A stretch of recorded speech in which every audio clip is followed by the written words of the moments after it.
It is now time to finally review what is, in my opinion, the most underrated LEGO game of all time.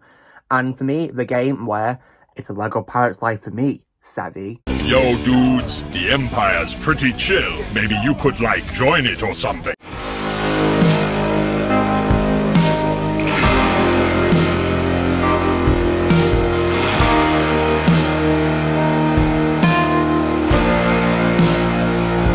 Hey everyone, Lucimus Prime here, so it is time for another video game review today, and in today's video I'm going to be reviewing this time a LEGO video game.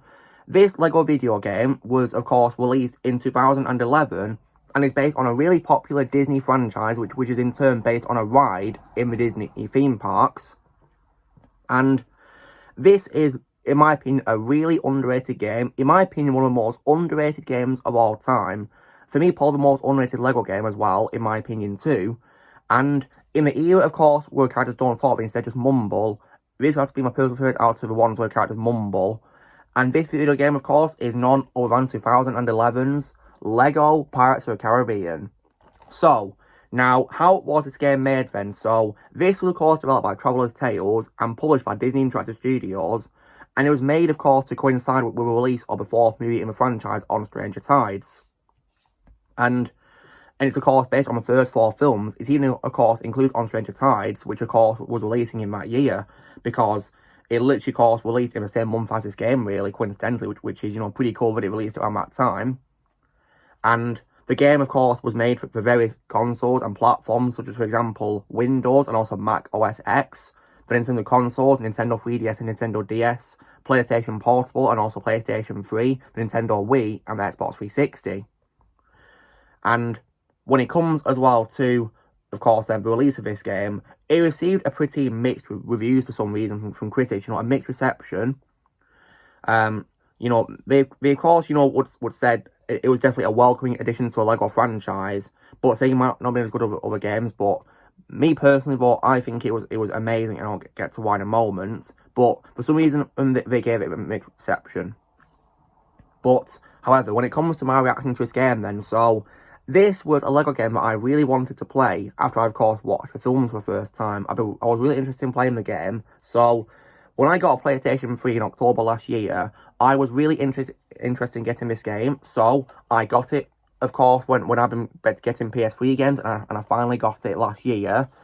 And then early this year, I finally got around to playing this game. And I can definitely say, without a single doubt, that this is easily, for me, one of my all-time favourite games of all time. And it's, to me, the most underrated LEGO game of all time. And in my opinion, one of the best ones I've done, in my opinion. I really love this game very much. And I will also confidently say that it's also, in my opinion, not just the most underrated LEGO game, but also, in my opinion, the easiest one to 100% complete and get a platinum trophy for if you're a PlayStation player like me. In my opinion, it's the most easiest one to do when it comes to 100% completion. So what is the game about then? So, as I just said, it's based on the first four films of Pirates of the Caribbean, the movies. And the gameplay is mostly similar to previous LEGO games, of course, because it carries over similar mechanics, of course, because it's a LEGO game. And it features, of course, single-player or two-player co-op mechanics, depending on which way you want to play the game. I mean, there's, of course, a trophy for doing a level in co-op, so you need it for that, of course.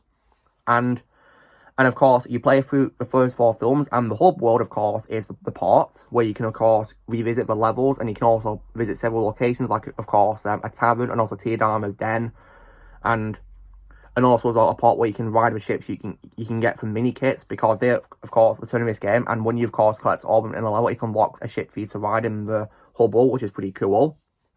And in the hub world, you can, of course, unlock characters who are walking around as well, so it's really cool seeing them, and they have a big variety of abilities, and in my opinion, the most useful character in the game for me was Captain Jack Sparrow, because he, of course, has his compass, and one of the things you've got to do in the levels is you've got to find, I think it's about 8 objects with a compass, and they, of course, count towards collectibles in the game, and so you got to do that in all the levels, so he's definitely, in my opinion, the most useful character for that reason, because he literally is used for collectibles, and I believe he's the only character in the game who actually has the compass, so yeah, exactly. He's very important for that. And there's other characters who also have exclusive abilities you can't get anywhere else. So, for example, Blackbeard is probably the game's strongest character because he, of course, has his magic sword, which can fire those red bolts of energy, which, you can shoot things with. And of course, he can use the sword when, of course, doing the magic on several objects which have like red markings on them. So he's very useful for that purpose. And yeah, so the characters in this are definitely really useful for that, of course, with many exclusive abilities you can't get anywhere else. So they're definitely very important to unlock. Now, one thing about this game, which I think is a massive standout compared to other games, when it comes to Mumble era, is I absolutely love that they got Johnny Depp back to reprise as well as Jack Sparrow, because if you guys didn't know, he actually does do vocal effects for him in the game, the grunts and the screams, and also maybe the unintelligible words that he says in mumbling, of course. It's all him, and there's even credits saying thank you to him as well, so that confirms he did the voice, which is amazing. And the fact he came back to do vocal effects for Jack Sparrow, it shows how much he cares for Captain Jack Sparrow right there. And that's why Johnny, for me, is an absolute legend, one of my favourite actors of all time. And the fact that he came back for this game to just do vocal effects, it shows how much he cares about Captain Jack.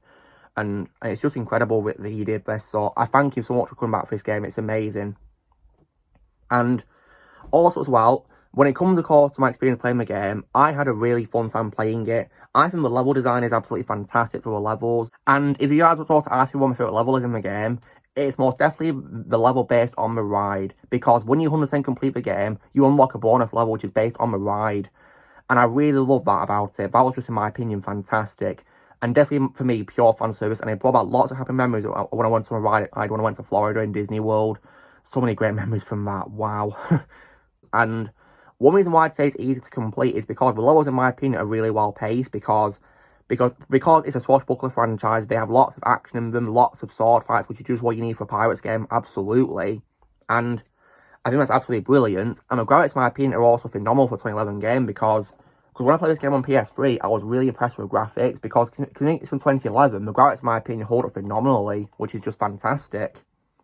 You wouldn't think it was that old of a game because the graphics are so great, in my opinion. It's just incredible how well it holds up. And also, when it comes to level experience, I will also confidently say that, in my opinion, this game, when it comes to LEGO games, has, for me, the best boss fights in terms of the music. Because I really love how a lot of the boss fights have the iconic theme song from the franchise playing, He's a Pirate. I just love that music so much. And that's majority of the levels have that theme song, and that's why, in my opinion, they're so much fun, because they play that music, and it fits so well, in my opinion, and it makes them somewhat epic, incredible. And what's cool is, not only does the game feature music composed by Klaus Badal and Hans Zimmer from the films reused, it also features unused music too, which is pretty cool, from the films and other Pirates of the Caribbean related projects. I think, like some unreleased games, I believe, from what I've heard, so it's good that they didn't let that music die, they actually included it in this game, and in my opinion, it was used really well, because, in my opinion, it was great music. And it was great to listen to when doing the levels, just brilliant, in my opinion. And when it comes to On Stranger Tides, while I may not be a big fan of that film, I think it's a mediocre, unnecessary cash grab sequel, which was not needed, in my opinion. In my opinion, this game made that film better when it comes to levels based on it. In my opinion, it was a lot more entertaining in this LEGO game than the actual film, in my opinion. And I also appreciate how they actually made Blackbeard a lot more threatening as well, because not only is he a very important character when it comes to collectibles in the game, he's also, in my opinion, a lot more threatening and intimidating in this LEGO game than the movie, in my opinion. So I really appreciate how he did that, how he made him a better villain, in my opinion. I really appreciated that about it. And they also made Angelica more talkable in this game compared to the film, because she doesn't talk, thankfully, so there's that. And so that's how it is, really. In my opinion, it really improved a lot from that film. But playing for a trilogy though was just an incredible experience for me, because I love the trilogy so much. And when it comes to 100% completion, it's, in my opinion, easy, because obviously, of course, you've got the fast-paced levels, which, in my opinion, are really easy to do. And Jack's compass is definitely really great to use when, you're looking for collectibles. That was really useful.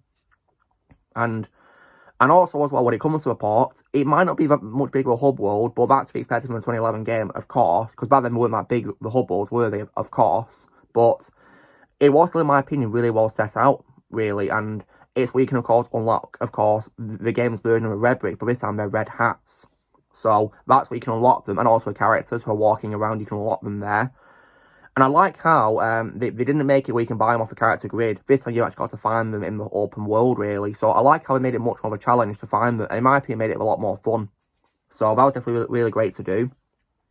And it was definitely a lot of fun. And the trophies, in my opinion, are also easy to get because not only do you collect them for doing a story mode, of course, there's some you got to get, in free play, of course, and also from pure chance. I mean, there was some trophies I got without even trying. For example, the trophy where you got to get eaten by a shark in the water, that was what I did without even trying. Didn't know how a trophy, so it popped on the screen, so I was a big surprise. And it was definitely, in my opinion, easy to do. There's some related to grinding, of course, because that's a common trophy in gaming where you got to do grinding for it. One where you got to use extra toggle characters in the levels where it has it, so there was that. I thankfully got that one doing free play because I had it on at all times, so I made sure to switch toggle characters it was there for to use, and that worked really well. So I got a trophy naturally from that, which was pretty easy to do, thankfully. But it was absolutely blast in my opinion. So, to me, this is probably the most underrated Lego game of all time, and for me, the easiest 100% complete, because I'll be honest and say that in my opinion, none of it was hard, to be completely honest, because in my opinion, it was really easy to do. Like, the levels, in my opinion, are really well laid out in terms of what you got to do, and collectibles are also easy to find too, because the levels are very linear, so it's thankfully really simple to do, which I really appreciated about it. So, it's definitely, in my opinion, one of the best Lego games of all time. One day I might revisit it so I can play the characters again, because it's definitely a game I'd love to revisit one day. Like, I would not say no to revisiting the game, because in my opinion, it's phenomenal. Like, the point of this game, it just shows how much, of course, the makers of the game are fans of the franchise. I can definitely tell they're fans of the franchise because of that. Like, it's pretty clear to me they care about fans of the franchise because they are fans too. And I really love that about it. So, it was made for Pirates of the Caribbean fans. I could really tell easily when playing the game. It was a fantastic experience, and one day I'll definitely revisit so I can play the characters again. Absolutely. Because it was so much fun to do. Just an absolute blast. So, and when it comes, of course, to, like this game, one reason why I don't really want there to be a remake of it is because it would have to unfortunately include the fifth movie, which I, of course, hate. So, I would have wanted to revisit that in Lego. No chance. I'll stick to this game, thank you very much. And of course, knowing Disney will probably make more films without Jack Sparrow, which in my opinion is Pirates of the Caribbean in name only, because it's not Pirates of the Caribbean without Johnny Depp. Definitely not. So, as far as I'm concerned, I'll happily stick to this game when it comes to Lego Pirates of the Caribbean. It's so far it's probably the best Pirates of the Caribbean related game I've played of all time so far, and I can't wait to play more of them in the future. So guys, this is me, of course, doing my review for Lego Pirates of the Caribbean for 2011. In my opinion, one of the best Lego games of all time. In my opinion, most underrated one. So, if I was to give a video game a score out of 10, I most definitely would give it a full-blown 10 out of 10. Because I love everything about this game. It's an absolute blast to play from start to finish. Playing it for weeks of playing it was just an absolute blast. So much fun to do, an amazing journey, which I had so much fun playing the game on.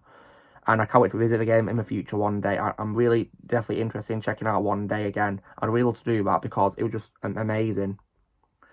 And Platinum, game made me so happy and satisfied. Like, I really love that. And 100% completion was really easy. So, if you guys want to play the game, I can tell you now that it's, in my opinion, the easiest one to 100% complete. There's thankfully nothing difficult in my opinion. There's no missable trophies either. It's easy in my opinion because it's all very easy to get. There's no need to worry at all because it's easy to get. So, this is me custom review for Lego Pirates of the Caribbean, the game. So, you know the drill, guys. Be sure to give this video a like. Also, be sure to vote in the comments what you guys think of Lego Pirates of the Caribbean. If you played it, think in the comments below. If you think of playing the game, I can't recommend it enough because it's phenomenal. Also, be sure to join Team Plan by pressing subscribe, which is coming in the future. And Pirates Life for me, savvy.